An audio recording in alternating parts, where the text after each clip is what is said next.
Imagine a scholar. He memorized 1 million hadith, amazed people with his knowledge, but was also envied. His words were seen as dangerous for the rulers. By the order of the caliph, he was chained and whipped for years. But he never stepped back. He did not stay silent against the oppressors, and he sacrificed himself for the faith of the people. He was a friend of Allah, praying 300 rak'ah every day. He was such a great scholar that even Khidr sent him greeting. And with his deep knowledge, he founded the Hanbali madhhab. But he earned his living as a tailor, lived poor and simple. Some called him the savior of the ummah, but he never trusted his own soul and kept repenting all his life. He was the great teacher of famous hadith scholars, like Bukhari, Abu Muslim, Abu Dawud, and Tirmidhi. Now you will watch his life, full of struggle and faith. You are on Religious Story TV. Don't forget to subscribe to our channel and turn on notifications. You can support us by liking and commenting on the video. If you are ready, let's begin. Imam Ahmad ibn Hanbal is the founder of the Hanbali madhhab, one of the 4 great madhhabs of Ahl Sunnah. He showed Muslims a strong and clear path in the light of the Qur'an and hadith. Ahmad bin Hanbal, one of the 4 great madhhab imams, was a descendant of Ismail a.s. Ahmad bin Hanbal was born in Baghdad in the year 7. At the age of just 15, he memorized the Qur'an. Later he studied Arabic and fiqh from Abu Yusuf. He placed learning hadith at the center of his life and studied under many teachers in Baghdad to deepen his knowledge. Among his most important teachers was Imam Shafi. At the age of 19, Ahmad bin Hanbal traveled first to Kufa and then to Basra to continue his hadith studies. On his way back from one of his journeys to Basra, a man who knew him saw him carrying many books and notes on his back, and was surprised. The man said, "You go to Kufa, then to Basra. How long will you keep doing this?" Ahmad bin Hanbal smiled at his words and replied, with ink and pen, "Until the grave." The man was amazed by this answer, and kept looking at Ahmad bin Hanbal with astonishment as he walked away. Later, with his love for knowledge and his desire to see the Kaaba, he performed Hajj 5 times, 2 times walking on hot sand, and 3 times riding a camel. On his first visit to the Kaaba, he saw a man surrounded by many students in Masjid al-Haram. When he learned that it was Imam Shafi'i, he became excited and thought about what he could learn from him. Since Imam Shafi'i was always surrounded by a crowd, Ahmad waited patiently for him to be alone, then quickly approached to ask his question. Imam Shafi'i was pleased to see his eagerness for knowledge at such a young age, and accepted him as a student, teaching him for a long time. After spending a long time together, Imam Shafi'i said about him, "I have not seen anyone in Baghdad more virtuous, pious, knowledgeable, and learned than Ahmad bin Hanbal." The turning of mountains and stones. One day, while going on Hajj, Ahmad bin Hanbal lost his way. As he continued walking, he saw an old villager with white hair and beard. He went to him and said that he was lost, and asked which way to go. The villager replied in a strong voice, "Oh, who do you think you are, that you go to Allah's house, Bayt Allah, if Allah is not pleased with you going there? Of course you will lose your way." Hearing this unexpected answer, Ahmad bin Hanbal said with astonishment, "O my Lord, you have such servants, hidden in corners and out of sight of people." The man then said, "What do you think, Ahmad? Allah has such servants, that if they asked Allah, all the heavens and earth would turn into gold for their sake." At that moment, the earth and the mountains suddenly turned into gold. Ahmad bin Hanbal fainted and fell to the ground. Later, the man lifted him up and showed him the way. Ahmad continued on his path, in awe of what he had just experienced. Ahmad bin Hanbal and Caliph Mahmud. A very interesting destiny would repeat itself. Just like Abu Hanifa and Imam Shafi, The life of Ahmad bin Hanbal would also pass, with torture and imprisonment, by the Islamic State. These men were not understood in their time. They were far ahead of their age, and only those who came later would truly understand them. These hardships and harsh lives would raise them not only in knowledge, but also in spiritual rank.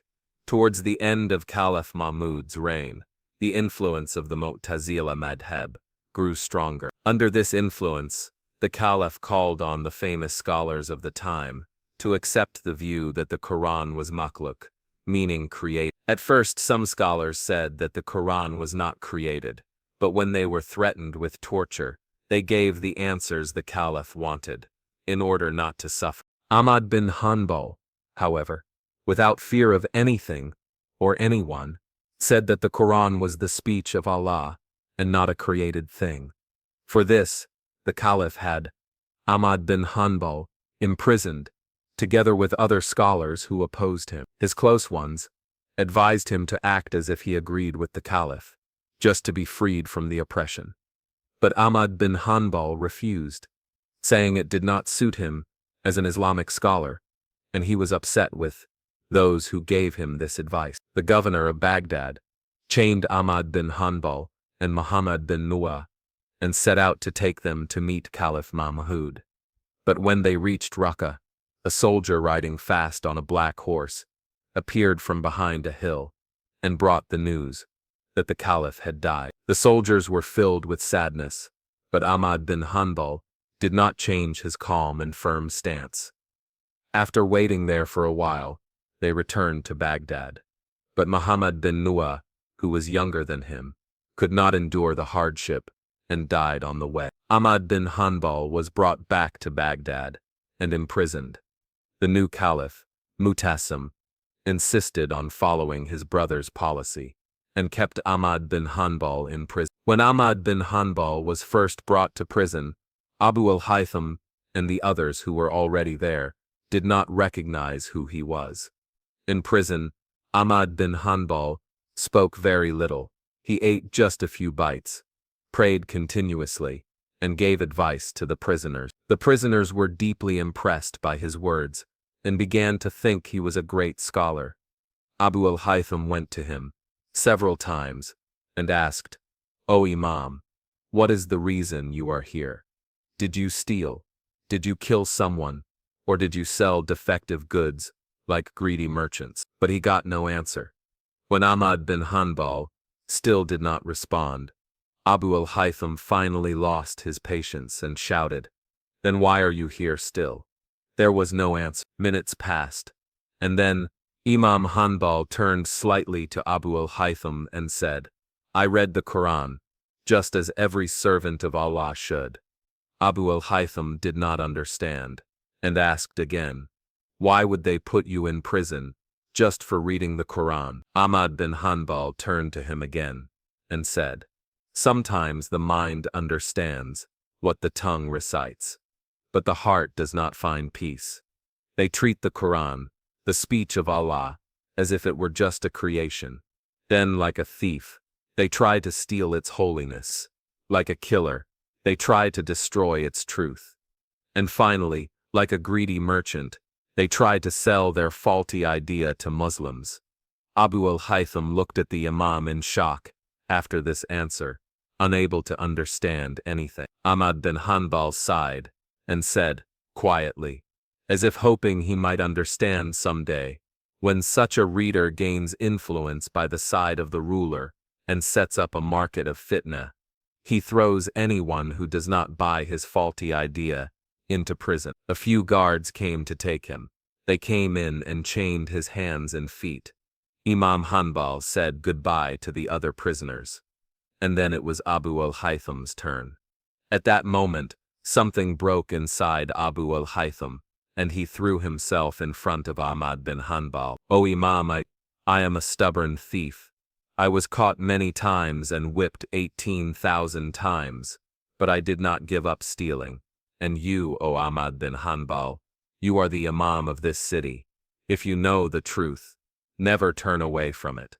I was patient on the path of Shaitan, so you be patient on the path of Allah. Imam Hanbal listened carefully to Abu al-Haytham, but before he could reply, the guards took him away.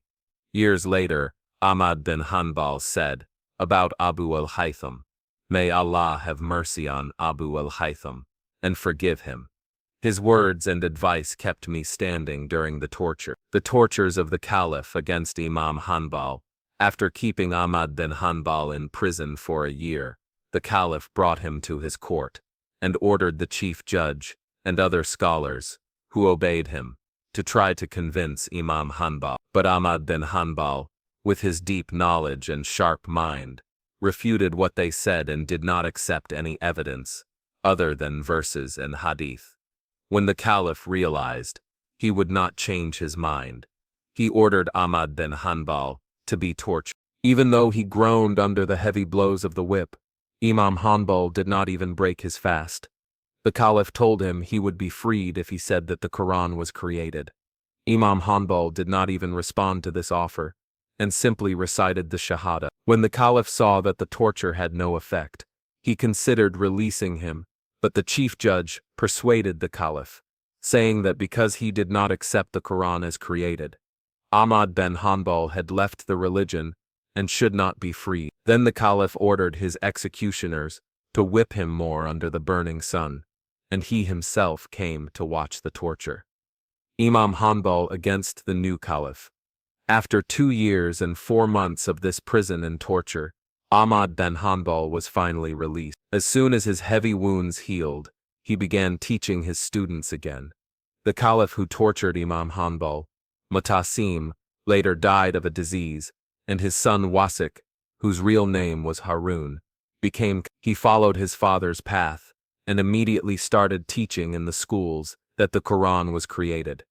Angry at these actions, and now thinking about rebelling against the government, the people, who had deep respect and love for Ahmad bin Hanbal as an Islamic scholar, came to him for advice. Ahmad bin Hanbal told them that rebellion was not the right thing to do, and that it was better to be patient for now. Despite this, he was banned from meeting the people and from living in the same place as the Caliph. In fact, until the Caliph's death, he was kept under house arrest for 5 years. He could not even go to Friday prayers. Like his father, Caliph Wasik also became sick. He developed a high fever and a disease that made him feel constantly thirsty. Doctors told him to sit by the oven. After some time, the Caliph died from the high fever, and the new Caliph became Mutawakkil.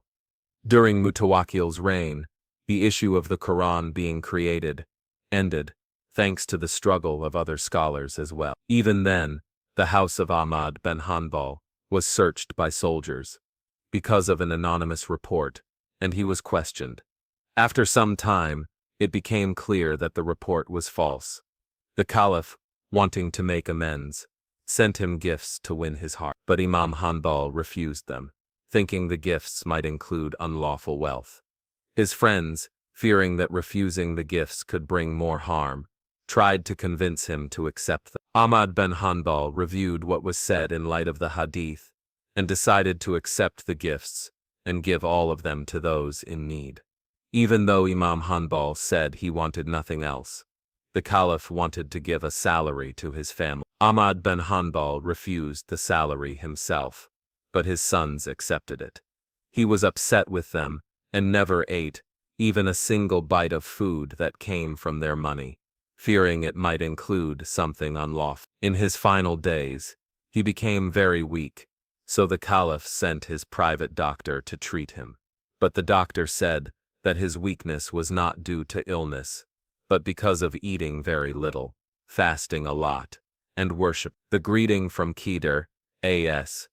One day, while Ahmad bin Hanbal and his students were sitting, a man entered and asked, "Who is Ahmad bin Hanbal?" Everyone stayed quiet in curiosity. Ahmad bin Hanbal stood up and said, "I am Ahmad bin Hanbal. What do you want?" The man, excited to find him, began to speak. "I came from 400 farsakh away. On a Friday night I was sleeping. In my dream someone came to me and said, 'Do you know Ahmad bin Hanbal?' I said, 'No, I don't.' Then he said, "Go to Baghdad. Ask for him. And when you find him, tell him Khidr sends you salam. The angels in the heavens are pleased with you because you never followed your nafs. You were very patient in obeying Allah." He then said, "So I came to find you." Ahmad bin Hanbal raised his hands excitedly and said. Then he came closer to the man and asked, "Do you have anything else to say or need?" The man replied, "No, I came just for this."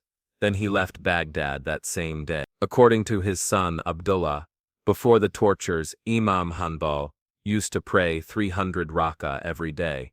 But later, because his body became weaker from the torture, he could only pray about half of that. He also continued to read 107 of the Qur'an every day. Ahmad bin Hanbal amazed everyone, not only with his deep knowledge, but also with his courage. To earn the reward of jihad, he served as a border guard in Thasus for a while, and even joined a battle circle of knowledge with 5,000 students. According to conversations he had with Abu Zur'a, Ahmad bin Hanbal knew 1,000,000 hadith by heart. His son Abdullah also said that his father collected 1,000,000 hadith, and made it a rule for himself to memorize every hadith he wrote down. After his student years, which lasted until he was 40 years old, Imam Hanbal began teaching hadith. Around 5,000 students would gather around him, waiting eagerly to benefit from his deep knowledge. Even though Imam Hanbal had a very strong memory, out of respect for the hadith, he would still check his notes while teaching. Seeing that their teacher, despite knowing 1,000,000 hadith by heart, still checked his notes out of respect, his students felt even greater admiration for him. Among his most famous students were the renowned hadith scholars, Bukhari, Muslim, Abu Dawud, and Tirmidhi.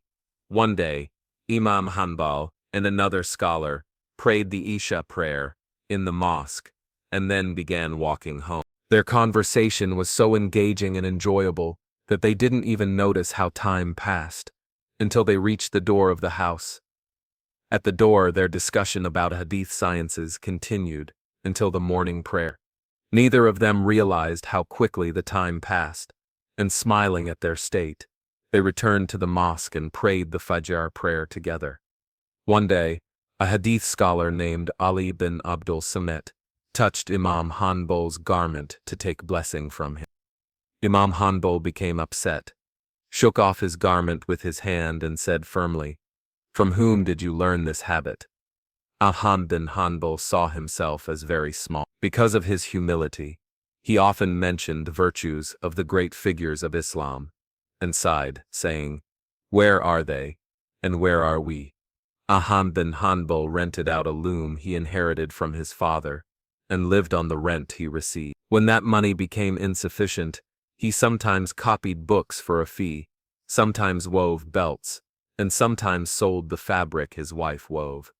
When there was no food left at home, he would go to the fields after harvest and collect leftover grains along with other needy people. His relatives said that when there was nothing to eat or drink at home, instead of being sad, he would be happy, soak breadcrumbs in water, sprinkle salt on them, and eat. Those around him were surprised and asked, "What is this, O Imam?" Ahmad bin Hanbal replied, "Shaitan is telling me to die in his hands, and I say, no, it is not possible. As long as there is one breath left, there is danger, and we cannot feel safe from Shaitan's deception." He instructed them to place 2 strands of the Prophet's hair he kept over his eyes, and 1 over his tongue. As he was about to die, just as he did during the days of torture, he recited the kalima shahada, and wanted his sons and relatives to witness this. In July 85 in Baghdad, he returned his soul to Azrael, SS.